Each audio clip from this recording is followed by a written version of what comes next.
네, 오늘 우리가 함께 나눌 말씀은 시편 42편 말씀입니다. 시편 42편입니다.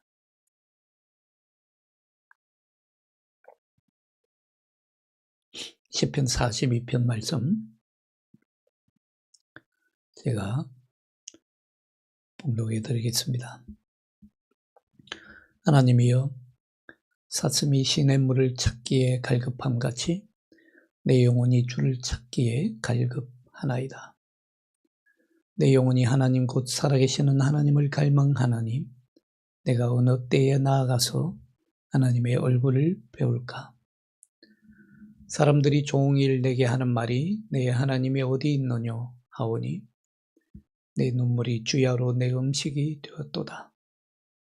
내가 전에 성의를 지키는 무리와 동행하여 기쁨과 감사의 소리를 내며 그들을 하나님의 집으로 인도하였더니 이제 이 일을 기억하고 내 마음이 상하는도다. 내 영혼아, 내가 어찌하여 낙심하며 어찌하여 내 속에서 불안해하는가? 너는 하나님께 소망을 두라. 그가 나타나 도우심으로 말미암아 내가 여전히 찬송하리로다. 내 하나님이여, 내 영혼이 내 속에서 낙심되므로 내가 요단 땅과 헤르몬 미살산에서 주를 기억하나이다.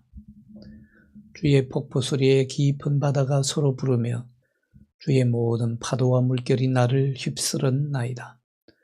낮에는 여호와께서 그의 인자심을 베푸시고 밤에는 그의 찬송이 내게 있어 생명의 하나님께 기도하리로다. 내 반석이신 하나님께 말하기를 어찌하여 나를 잃으셨나이까? 내가 어찌하여 원수의 압제로 말미암아 슬프게 다니나이까 하리로다. 내 뼈를 찌르는 칼이 칼같이 내 대적이 나를 비방하여 늘 내게 말하기를 내 하나님이 어디 있느냐 하도다. 내 영혼아, 내가 어찌하여 낙심하며 어찌하여 내 속에서 불안해하는가? 너는 하나님께 소망을 두라. 나는 그가 나타나 도우심으로 말미암아 내 하나님을 여전히 찬송하리로다. 아멘.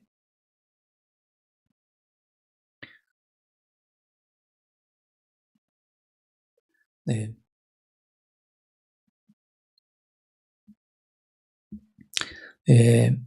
오늘 시편 42편 우리가 함께 묵상하는데요.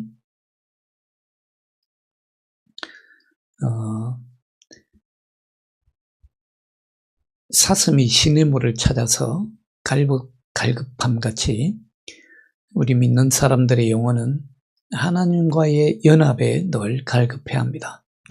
하나님을 만나고 싶고 하나님의 뜻을 알고 싶어하고 하나님의 진리를 더 깊이 깨닫기를 원하고 또 하나님께서 우리에게 주시는 영적인 생명, 그 생명이 늘 충만하기를 갈급해하지요. 하나님을 처음에 알게 되면 하나님을 더 알아가고 싶은 것이 그것이 신앙의 또 원리이기도 합니다. 신앙이라는 것이 원래 그렇습니다. 마치 연애하듯이 처음에 만나는 그 감격과 그 떨림이 있는가 하면 그 다음부터는 하나님을 더 깊이 알아가기를 원하고 또 거기서 더 나아가면 하나님을 직접 만나고 싶어하는 그런 갈급함이 있습니다. 왜냐하면 하나님께서 우리에게 생명을 주시는 분이시기 때문이죠. 하나님을 사랑하는 사람은요, 나의 그 영적인 생명의 근원이 하나님에 있음을 알게 됩니다.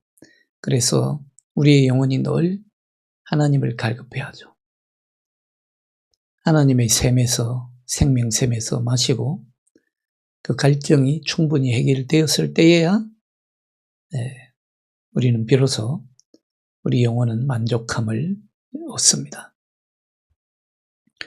요한복음 7장 37절에서 예수님 친히 말씀하셨지요. 누구든지 목마르거든 내게로 와서 마시라. 목마른 사람은 주님께로 와서 마시라 했습니다. 우리 믿는 사람의 영혼은 하나님께 직접 나아가기를 원합니다. 그래서 종교개혁이 일어난 이유이기도 하죠. 신부를 통해서가 아니라 예수님을 통해서 직접 하나님께 나아가기를 원했던 것이죠. 그것이 종교개혁의 한 원리이기도 합니다. 하나님 얼굴 앞에 직접 나아가 하나님을 친히 뵙기를 원합니다. 하나님과 늘 가까이 가기를 원하고요. 하나님과 늘 동행하면서 나의 인생의 시간을 보내기를 원합니다.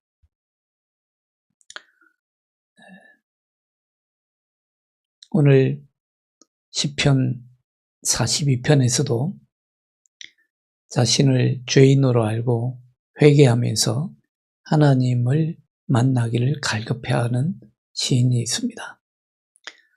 이런 마음은 우리 스스로 생기는 마음이 아니고요. 성령께서 우리에게 주시는 마음입니다. 그래서 믿음이 성령의 선물이라고 하잖아요. 하나님을 더 알아가고 싶어하고 하나님을 더 깊이 깨닫기를 원하고 하나님께 더 가까이 가기를 원하는 마음은 억지로 만들고 해서 생기는 마음이 아닙니다. 성령께서 주시는 마음이죠. 자, 오늘 시편 기자도 하나님 앞에 나가서 은혜를 구합니다. 오늘 1절, 2절을 한번 보시죠.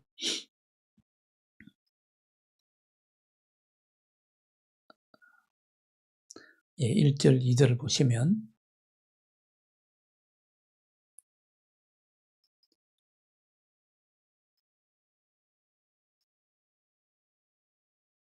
네,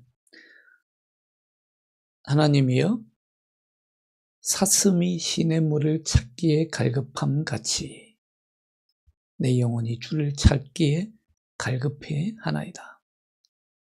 이 시편 기자는 얼마나 하나님에 대한 갈급함이 있으면 마치 그 목마른 사슴이 시냇물을 찾아서 갈급해함 같이 내 영혼이 주를 찾기에 갈급해 하나이다. 여기서 내 영혼이라는 것은요, 어떤 내 안에 있는 어떤 다른 영혼이라고 하는 그런 장소나 그런 기관에 있어서 내 영혼이라고 부르는 것이 아니라 나의 전 인격을 말합니다. 나의 영혼이라는 것은요, 나의 전 인격을 말합니다. 원래 이 영혼이라는 개념은요, 관계의 개념입니다. 하나님과 나와의 관계가 이루어질 때에 내 영혼이라고 부릅니다. 그럴 때에 나의 전 인격은 영적인 인격이 되는 것이거든요. 그래서 내 영혼이라고 부르는데 사실은 내 안에 있는 어떤 영혼이 아니라 나의 육신과 나의 정신과 나의 영혼, 영적인 부분까지 다 합친 그런 전 인격이 온 몸으로, 온 마음으로, 온 정신으로, 온 영혼으로 하나님을 갈급하는 것이 바로 오늘 시편 기자의 심정입니다. 내 영혼이 살아계신 하나님을 갈망한다. 내가 어느 때에 나가서 하나님의 얼굴을 배울까? 하나님을 사랑하는 사람은요, 하나님께 직접 가까이 나아가기까지는, 그래서 정말 하나님의 얼굴을 뵙기까지는 멈출 수가 없습니다. 그 갈급함을 멈추지 못합니다. 그래서 여러분들 창세기 33장에 보면 모세는 어떻게 합니까? 모세는 정말로 하나님의 얼굴을 뵙기를 원합니다. 그 모세의 위대함이 사실 이런 부분에 있다고 생각됩니다.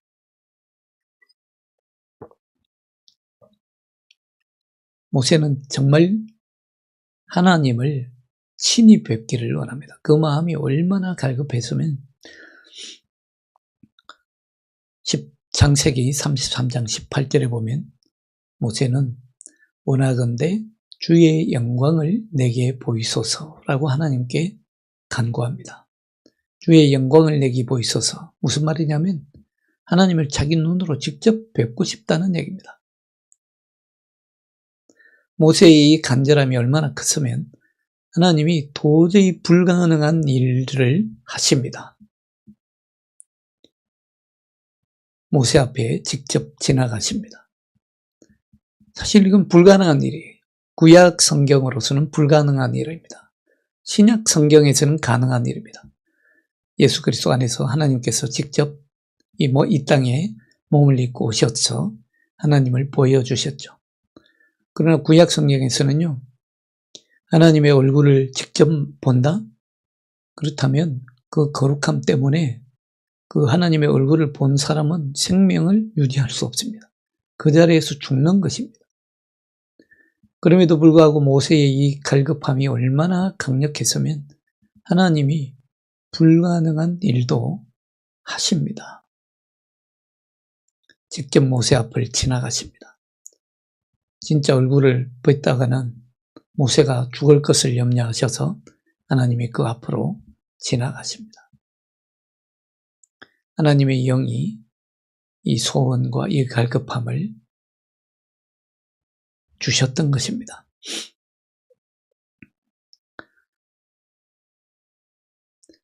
사실 이 갈급함이 오늘 시편 기자에게 있습니다. 시편 기자의 우리가 다시 한번 말씀을 볼까요?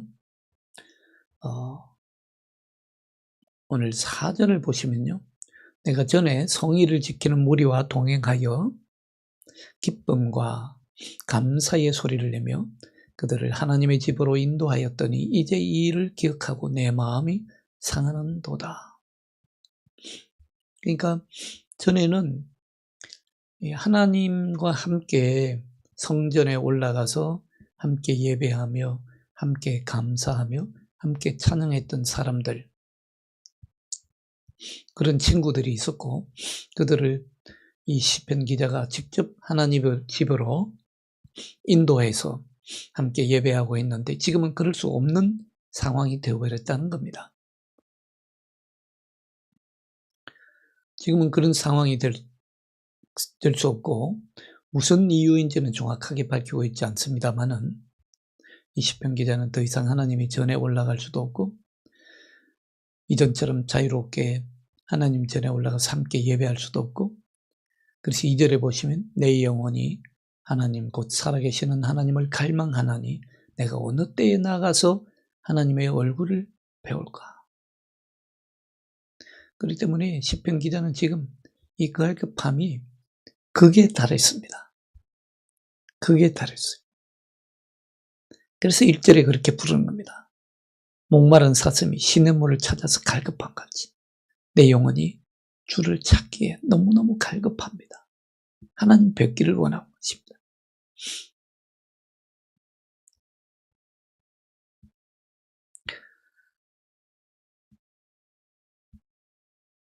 자,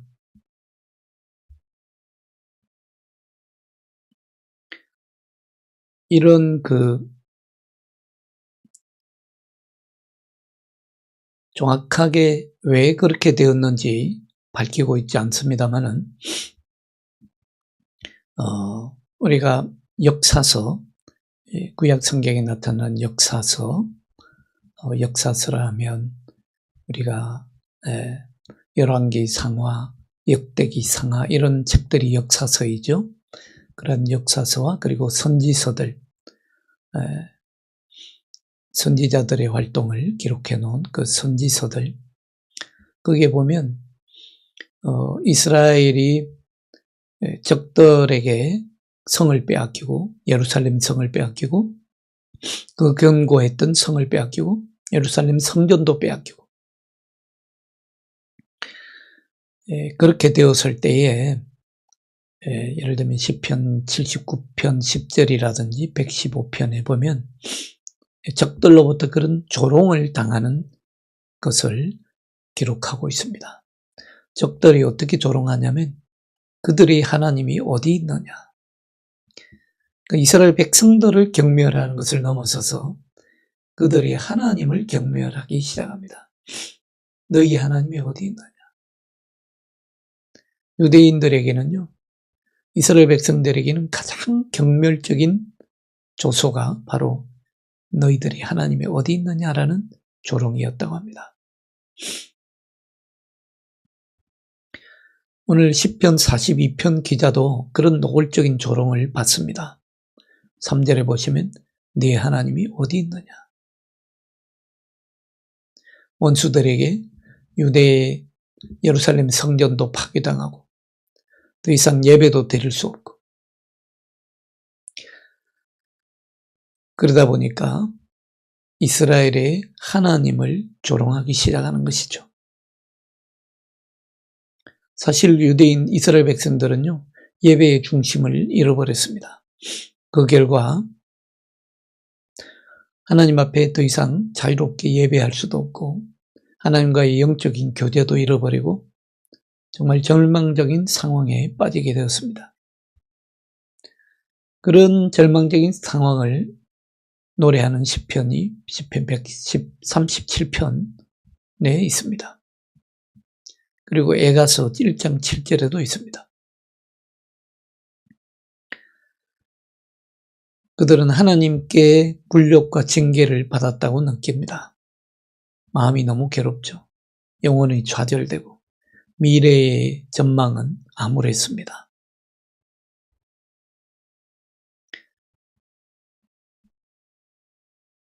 그들은 더 이상 하나님 앞에서 마음껏 예루살렘 성전에서 예배할 수 없기 때문에 하늘에 계신 하나님을 정말로 믿어야 했습니다. 이제는 예루살렘이 성전이 아니라 정말 살아계신 하나님께 직접 나아가야 했습니다.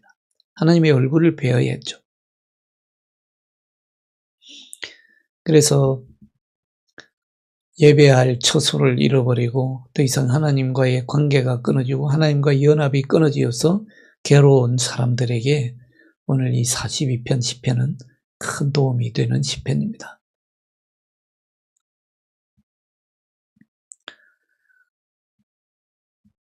스스로 믿음을 지켜야 하기 때문이죠. 자, 그런 긴급한 상황에서는 믿음으로 하나님을 바라보는 것이 중요합니다. 오늘 시편 기자는 여기에서 자신의 영혼에 말을 걸고 있습니다.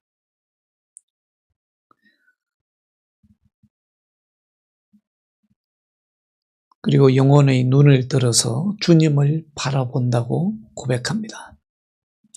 오늘 시편 42편의 핵심 구절이 5절인데요. 우리 5절을 다 같이 한번 보시겠습니다. 5절 말씀 다 같이 읽겠습니다. 내 영혼아, 내가 어찌하여 낙심하며 어찌하여 내 속에서 불안해하는가? 너는 하나님께 소망을 두라. 그가 나타나 도우심으로 말미암아 내가 여전히 찬송하리로다. 참 귀한 시편이죠. 어찌하여 낙심하느냐? 어찌하여 불안해하느냐? 하나님께만 소망을 두라. 그리하면 하나님이 나타나 도우실 것이다. 여전히 찬송할 것이다. 사랑하는 여러분, 이 시편의 구절이 저와 여러분의 인생 고백 시편이 될 수 있기를 바랍니다. 어찌하여 낭망하느냐? 어찌하여 불안하느냐? 하나님께, 너는 하나님께 소망을 두라. 우리 자신의 걱정을 그분 앞에 내려놓아야 합니다. 걱정과 염려의 무게가 달라집니다. 우리가 하나님 앞에 내려놓지 않는 거 무슨 차이가 있습니까? 한번 내려보십시오. 하나님 앞에 내려놓으면 그 걱정과 염려의 무게가 완전히 달라집니다. 우리 하나님께서는요, 우리를 짓누르고 있는 짐이 아무리 사소한 것이라고 하더라도 하나님은 사소하게 여기지 않습니다. 하나님은 아주 중하게 여기십니다. 하나님은 그만큼 우리의 무거운 짐 하나하나를 세심히 살피십니다. 하나님은 우리가 무거운 짐을 질 수 있도록 우리에게 힘을 주시고 우리에게 용기를 주시고 우리의 믿음을 주십니다. 우리의 감정은요, 종종 우리를 속입니다. 반면에 믿음은요, 우리가 하나님과 하나 되어 있다는, 연합되어 있다는 그런 느낌을 줍니다. 우리가 여호와께로 돌이킬 때에 하나님은 그의 얼굴의 선하심과 온유함으로 우리를 향하십니다. 그 얼굴 빛을 우리에게 향하십니다. 하나님은 우리가 인내하면서 하나님의 도움에 대한 희망을 잃지 않는지 보시기 위해서 우리의 믿음을 종종 시험하십니다. 하나님은 우리가 집중해야 될 도움의 근원이 되십니다. 하나님만이 우리가 전적으로 신뢰할 수 있는 분입니다. 그러니까 하나님께만 소망을 두라는 말씀이죠. 하나님 외에 그 어떤 수단도 우리가 신뢰할 만한 그런 도움은 못 됩니다. 여러분, 살다 보면 우리 환경이 우리 마음에 들지 않을 때가 있죠. 환경이 열악해질 때가 있습니다. 그러면 옛날을 돌아보면서 그때가 더 좋았다고 말할 수도 있을 것입니다. 그러나 사실은 그때도 지금과 같았습니다. 그때에도 지금처럼 우리를 도우시는 하나님의 손길이 있었습니다. 시작하신 분도 하나님이시고 마치는 분도 하나님이십니다. 그러니 우리는요, 늘 이렇게 말할 준비가 되어 있어야 합니다. 아버지의 뜻이 이루어지게 하소서. 내 뜻이 아니라 아버지의 뜻이 이루어지게 하소서. 오늘 본문 7절에 보면요, 주의 폭포 소리에 깊은 바다가 서로 부르며 주의 모든 파도와 물결이 나를 휩쓸었나이다. 한번 보실까요? 7절. 주의 폭포 소리에 깊은 바다가 서로 부르며 주의 모든 파도와 물결이 나를 휩쓸었나이다.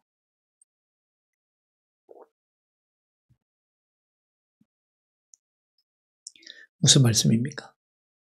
지금 자신이 빠져있는 이 큰 불행을 이 시편 기자는 물에 빠진 것 같은 것으로 비유해서 표현합니다. 완전히 물에 잠긴 것 같다. 그만큼 큰 불행에 빠져 있다는 것입니다. 6절에서 말씀하고 있듯이 내 영혼이 내 속에서 낙심이 되므로 내가 요단 땅과 헤르몬과 미살산에서 주를 기억하나이다. 너무너무 큰 낙심이 된 거예요. 그렇기 때문에 헤르몬산에서 요단강의 그 큰 물소리가 마치 폭포처럼 자기를 덮치는 것 같다는 겁니다. 그만큼 고난과 불행이 자기를 덮치고 있다는 것입니다. 구약 성경에서는 물이 자주 혼돈과 혼란을 상징합니다. 여러분, 창세기 1장 2절에 보시면요, 땅이 혼돈하고 공허하며 라고 말씀하고 있죠. 그리고 하나님의 영이 수면 위에 운행하니라 라고 말씀하고 있습니다. 뭘 말해주냐면 땅이 캄캄하고 어둠으로 덮여 있고 넘실거리는 물로 뒤덮여 있다는 것입니다. 땅이 넘실거리는 물로 다 뒤덮여 있다는 말은 혼돈의 세계를 보여줍니다. 노아의 홍수 때에도 물로 땅이 다 뒤덮였기 때문에 혼돈이 오지 않았습니까? 그런 혼돈의 세계에서는 생명이 살 수 없습니다. 그래서 하나님은 물로 뒤덮여 있는 땅을 우선 물과 육지로 분리시키시면서 혼돈을 몰아내시고 질서와 조화를 만드신 것이죠. 그래야만 생명이 살 수 있기 때문입니다. 이런 상황은 요나도 겪었죠. 요나서 2장 3절에 보면 요나가 물고기 속에 들어가게 됐을 때 이렇게 고백합니다. 주께서 나를 깊음 속 바다 가운데에 던지셨으므로 큰 물결이, 여기도 보세요. 큰 물결이라고 그러죠. 큰 물결이 나를 둘렀고 주의 파도와 큰 물결이 다 내게 넘쳤나이다. 구약 성경에서 큰 물결이 나를 덮쳤다. 이런 표현은 지금 어마어마한 자신의 삶이 어마어마한 혼란과 혼돈에 빠져 있고 자기 자신의 생명이 지금 살 수 없게 되었다라는 고백입니다. 오늘 시편 기자도 이런 혼란 속에 빠져 있음을 고백하고 있는 것이죠. 이런 혼란과 혼돈 속에서는 더 이상 살아갈 수 없음을 고백합니다. 그래서 시인은 7절에서 이렇게 하나님의 손에서 나오는 무섭고 난폭한 파도에 대해서 고백한 후에 9절에서 그럼에도 불구하고 시편 기자는 그 물결과 그 성난 파도에 휩쓸려 가지 않습니다. 그럼에도 불구하고 9절에 보면 하나님의 선하심을 기대합니다. 파도와 물결이 다 지나간 후에 하나님께서 자기에게 자비를 베푸실 것을 믿습니다. 오늘 9절을 보실까요? 9절을 보시면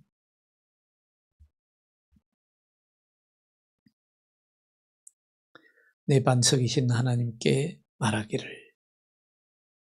반석이 뭡니까? 물에 빠지지 않은 거죠. 반석 위에 올라선 겁니다. 반석이신 하나님께 말하기를 어찌하여 나를 잊으셨나이까. 내가 어찌하여 원수의 압제로 말미암아 슬프게 다니나이까 하리로다. 하나님 앞에 구하겠다는 것이죠. 하나님께서 나의 반석 되심을 잊지 않고 있습니다. 하나님의 선하심과 하나님의 자비하심은 하나님의 사랑처럼 항상 변함없이 동일하십니다. 자, 3절에서 얘기했듯이 불행이 시편 기자를 큰 물결이 덮친 것처럼 끊임없이 덮친 후에 그는 여호와의 선하심이 그를 위해서 항상 준비되어 있음을 깨닫게 됩니다. 그래서 오늘 8절에 보면 시편 기자는 하나님을 내 생명의 하나님이라고 부릅니다.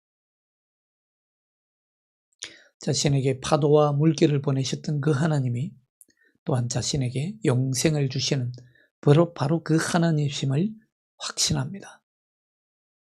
끝까지 하나님을 신뢰했기 때문이죠. 자, 이게 어떻게 가능합니까? 어떻게 가능합니까?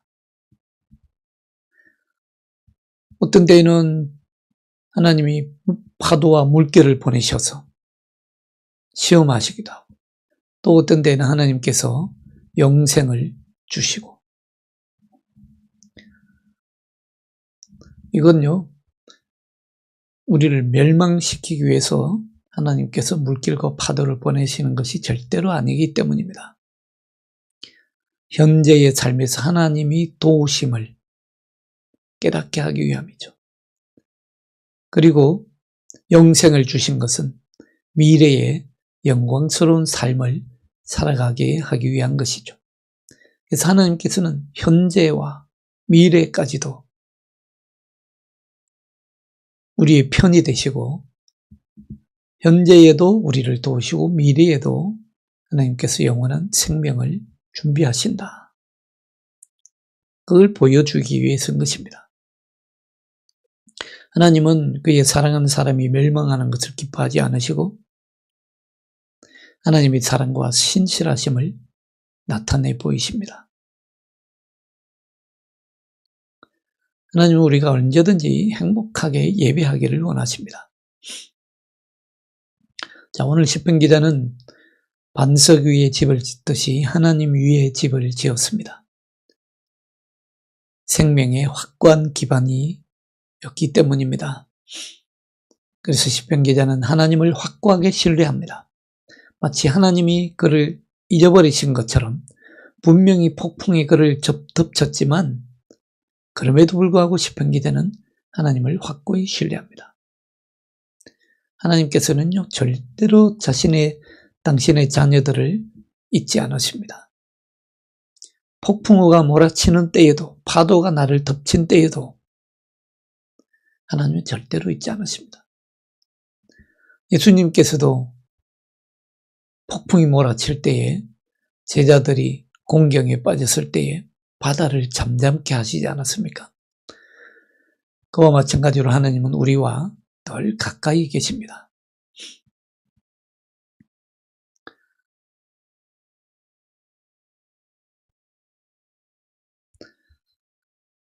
자, 우리가 왜 고난을 당하는가? 우리가 고난을 당하는 이유에 대해서 우리 스스로는 해답을 잘 얻지 못합니다. 하나님께서 그냥 파도를 주시지 않고 폭풍도 주시지 않고 평안하게만 하시면 좋겠는데 우리는 때때로 왜 이런 고난을 당하는지 우리 인간의 생각으로는 헤아리기 어려울 때가 많습니다. 그 이유는요, 하나님의 생각이 우리의 생각이 아니기 때문입니다. 오히려 하나님의 생각이 내 생각이라고 판단하는 순간 우리는 오히려 오판을 하게 되고요. 절대로 하나님의 은혜를 알 수가 없습니다. 하나님의 길은 우리의 길과 다릅니다. 때로는 우리가 이해할 수 없는 길일 수도 있습니다. 이사야서 55장 8절에 보시면 그렇게 말씀하지 않습니까? 이는 내 생각이 너희의 생각과 다르며 내 길은 너희의 길과 다름이니라. 여호와의 말씀이니라.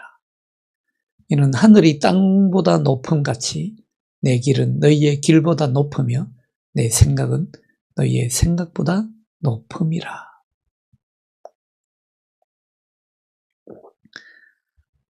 하늘이 땅보다 높음같이 다르다는 것입니다. 하나님의 생각을 내 생각에 맞추려고 하면 절대로 이해가 되지 않습니다. 내 생각을 하나님의 생각에 맞추고 내 뜻을 하나님의 뜻에 맞출 때에 정말 하나님의 뜻을 우리가 하나님의 뜻에 가까이 갈 수가 있습니다. 우리가 살아가는 지금에도요, 우리의 원수들이 내 하나님이 어디 있느냐 이렇게 질문하는 사람들 많습니다.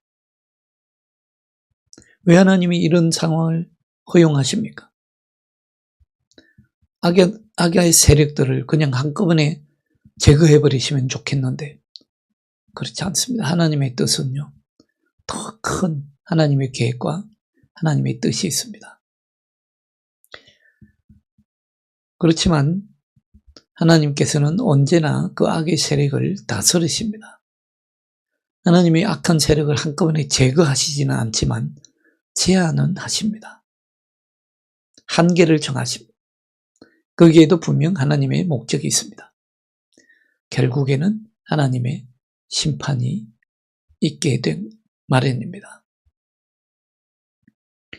자, 마지막으로 시인은 5절과 거의 같은 말로 자신의 영혼을 위로합니다. 11절에 보시면 5절과 똑같은 말씀을 하고 있죠. 11절에 보면 내 영혼아 내가 어찌하여 낙심하며 어찌하여 내 속에서 불안해하는가. 너는 하나님께 소망을 두라. 나는 그가 나타나 도우심으로 말미암아 내 하나님을 여전히 찬송하리로다.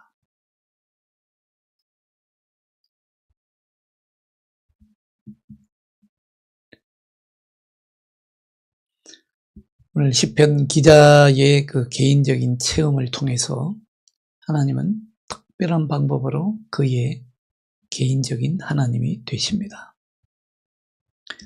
자, 우리가 이런 그 파도가 덮침같이 나의 불행이 나를 덮쳤을 때에 하나님께만 소망을 두고 낙심하지 않고 불안하지 않고 하나님께만 소망을 두면요, 하나님이 점점 더 친밀하게 더 가깝게 나의 하나님이 되십니다. 그걸 오늘 시편 기자는 보여주고 있습니다.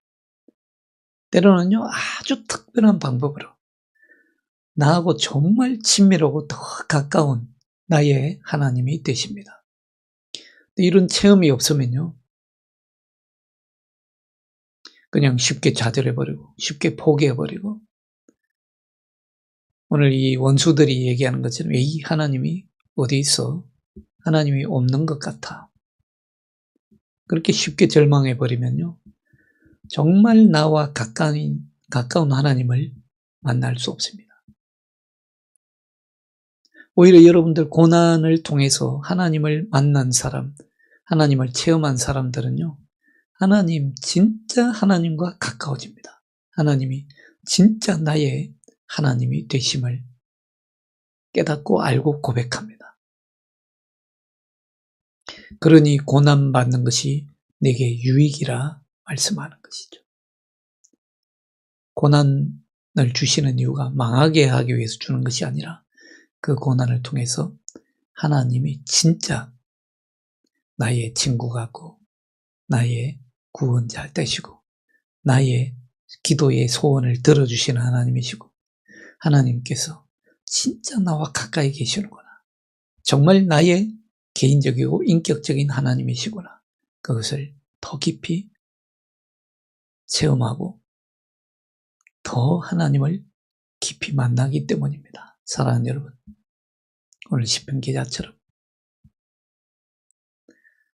정말 어마무시한 그런 파도가 나를 덮칠 때에, 그런 고난이 나를 덮칠 때에 낙심하거나 불안하기보다 하나님께 소망을 둠으로써 정말 하나님이 나의 하나님 되시는 그런 복된 삶을 누리시는 나날이 될 수 있기를 축원합니다.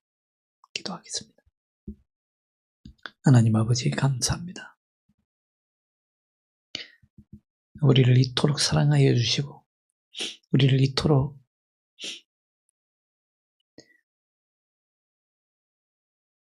존귀히 여기시고 귀하게 여기시는 하나님을 찬양합니다. 하나님, 우리 속에 갈급함이 있습니다. 하나님을 정말 인격적으로 만나기를 원합니다. 하나님을 내 삶에서 개인적으로 친밀하게 만나기를 원합니다. 우리 속에 이 갈급함이 있습니다. 주님, 우리가 어떤 고난이 큰 파도처럼 우리를 덮칠지라도 절망하거나 낙심하지 말게 하시고 하나님께만 소망을 두게 하여 주옵소서.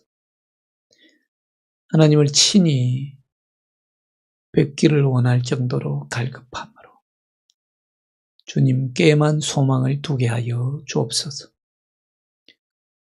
그래야 정말 나의 하나님, 개인적이고 친밀하며 친숙한 인격적인 하나님을 만나게 하여 주옵소서.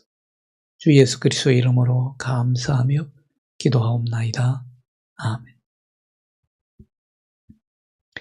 네.